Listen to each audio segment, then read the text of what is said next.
Hello everyone, welcome to LearnStocks101.com. It's our free market video. It is Tuesday, August 12th, 2014.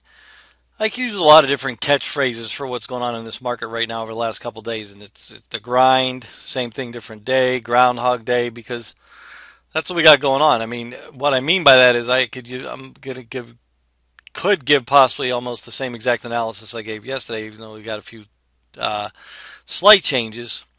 But that's sort of what's going on here, and that's sort of what you would expect. That's what I mean. The theory is that in the front month expiration, which is the third Friday of every month, we get that coming up in this Friday in August. It's usually a grind. Usually has an upside bias into opposite expiration, but typically not real big in one direction or the other. So, well, again, what we're looking at is very similar to things we were looking at last night, with a couple changes. We got the SPY banging against underneath side of that resistance. It's 21 EMA. Actually made a little tick close below the previous day's low, which in my mind would be bearish, except for the options expiration week. Then you have the Qs, which closed again above their 21 EMA, which would be considered bullish. But these, we know the Qs have been bullish and have been quite bullish for a while. The IWM has changed a little bit more than anything else. We talked about this trend in the Fibonacci's in the zones last night. Now we look like we have a downtrend going. We closed below the previous day's low here. We got to just watch it, see if it heads down to that low and even a little bit lower. But we know the IWM has been weak. Probably the biggest change today was the bonds sold off a little bit and actually closed near their lows. But they're actually really just coming into support. Because I'm actually looking to get back into TLT back here somewhere around the 21 EMA, a little bit below between there and the 55 for another run up in bonds. So again, it brings us around to the same conclusion that we have been making, is that we have to be smart trading our stocks. We talked about last night low risk, decent reward setups where the risk or support, whatever you want to define it, is nearby and you have reward to the upside or the downside. And we got I didn't cover, I can't remember if I covered GMCR with you guys or not last night, but this is a position we entered today, some September puts in this one with a stop at 118. Because if it goes a break of 111, I got some September 110s. I could head to 103, 105 pretty darn easily. So I got September, because I've talked about how difficult this market is to trade directionally. If you want to trade directionally, you got to have a decent time frame and a decent stop in place. I'm about flat on this position from where I got into it. So I got a couple requests tonight that we're going to cover on these markets, and some of them are going to be like the market. You know, one of those things we don't really have a great idea which way it's going. So Facebook, I think Facebook could really go either way. You know, the indicators are bullish. RSI above 50 plus DMI in control. Indicators are bullish, but I think it could go either way. But what we're going to do here is we're going to check the open interest on Facebook to see where it might end up this week, to see if there's any tells. So we pull up the open interest and we got nothing spectacular. Well, yeah, we got 66,000 contracts at 75. I don't know if it's going there. 27,000 at 72.5. So it could migrate its way up to that 75 area, possibly, but not going to go much higher. I'll show you what that means on the chart. Look at the open interest on the put side. That 60-75 strike is really good. So this is a good indication that this could trade up near 65 near the end of this week. But that doesn't really, 75. But that, that means the bullish setup is the way you want to trade this, even though I think it could go either way. Based on the daily chart, with the indicators bullish like I just showed you, the play is off 71.68. Looking for a move up near 75. Again, as long as you can handle support, which is $1 down from where it is right now, that's a good setup for you. Zillow.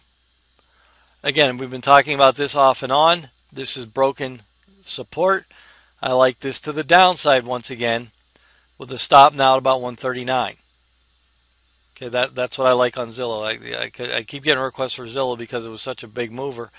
And I'm not saying it's going to go to heck in a handbasket, like it's going to change trend and start making all these lower lows and lower highs. I'm just looking for a retest of this previous bottom at 123.5. And again, if we just keep with the same theme and check out the open interest on Zillow, Probably don't have a whole lot to play with. Yeah, not a whole lot of contracts traded on Zillow. 824 to 130 level. 1400 at 88 to 130 level. So this again could have a tendency to go a little bit lower, but there's also a lot of contracts open up at the 135, but not a whole lot of volume on, or not a whole lot of volume on that. Not a whole lot of contracts in that open interest to really pay attention to. So I'm more indicated playing with noticing the charts in that fib level 139 as a stop. Amazon was a request, and this is one I like to the long side, even though the indicators are bearish. But what I would like to do is see it continue to hold 315, because you see how it's trading, below 315 about $10 and above 315 about $10. So it's not really going $10 away from 315 that much, since the earnings report. It's trading in a good $20 range, which for a $300 stock is a decent range. It could be considered kind of wide. But what I'm looking for is since it's above 315 and holding, I have a little bit of mixed messages here because I have the minus DMI in control and RSI trending below 50. You see how when the RSI trends above 50 here, it's an uptrend. When it trends below 50 like it did here, that's a downtrend. So I like my bullish plays to be in sync with the price action. So I'm going to let this play a little bit. Again, the question on this was just to cover this, but I like support at 315. Yes, it's a nearby support level, but I would like the indicators to catch up and sort of confirm what I'm watching. Rackspace was a request that had earnings this morning. Hold on a second, I'm having some trouble with the platform. Okay, now we got Rackspace up. So we had some levels last night we were giving the members because we have some members that asked for levels after the earnings report. But I'm going to clean this up right now and give you the levels I'm looking at now. Because the earnings were out, it came down and bounced a little bit. But we got to really to get the first thing you look at when you look at a chart like this. Let me just give you something that I look at. This is my longer term moving average. This is the 100-day simple moving average. If that's in a downtrend, that's usually not good for the stock overall in general because that means the longer term trend is down. And you can see the moving averages are also inverted, 8, 21, 55. But it doesn't mean that you can't make money on a trade with a stock like this. So you can see it's approaching the 52-week low. Okay? And where did it stop today? We have a gap from the previous earnings report. They gapped it up and ran it, which is right around this 28.32 level, and that's about where it stopped today. The low was 28.80. So that's your key support level. For a trade on this, it's a very difficult trade with that volume and that big move today. But if you see any strength at 28.32, that's not a bad trade. But if it breaks down below there, you're going to 26.18. Are there better charts out there to trade? Absolutely.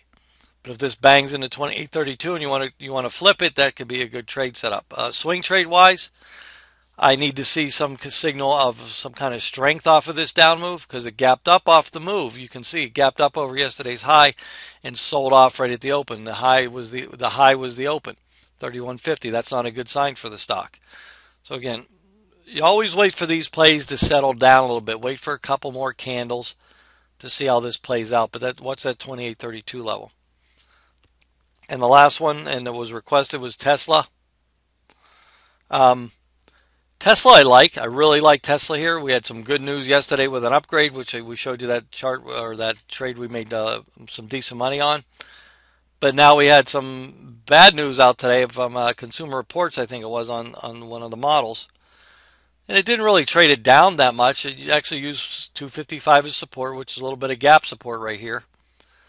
But with Tesla the way it's setting up right now, I'd rather see a little bit of a pullback, at least to the ADMA, which is about $10 down from where it is right now.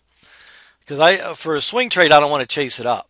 Because what you would expect it to do here is base a little bit. And we'll take a look and see what the open interest is in this scenario to see if this is going to play any kind of if it'll play anything in the price action over the next few days. And I'm not seeing any open interest that is extraordinary.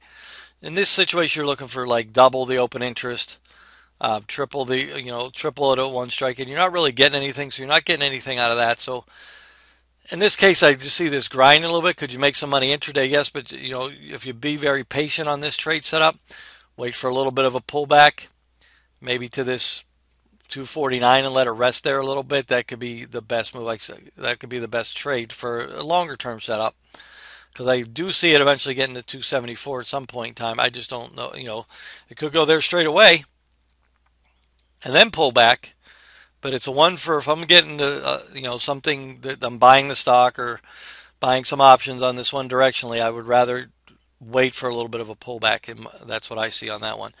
Because another way to look at this as that kind of setup is you pull Tesla over in my momentum charts, and if I can get it to come up, we'd be in much better shape. And you can see how it's extended outside the Bollinger Bands here. It's in a squeeze that fired a squeeze that fired long about, I'm trying to get this count here, about 7 days ago. So we're 7 bars into a squeeze fire long, which typically means that we're going to have some basing here. So this is another way to go. You pull up your momentum indicators and you really get a good idea. It's riding up the Bollinger Band, so it's going to revert back to the mean at some point in time. 7 days into a squeeze fire, so that means it's usually that momentum is going to come out of the up move and it's going to base for a little bit.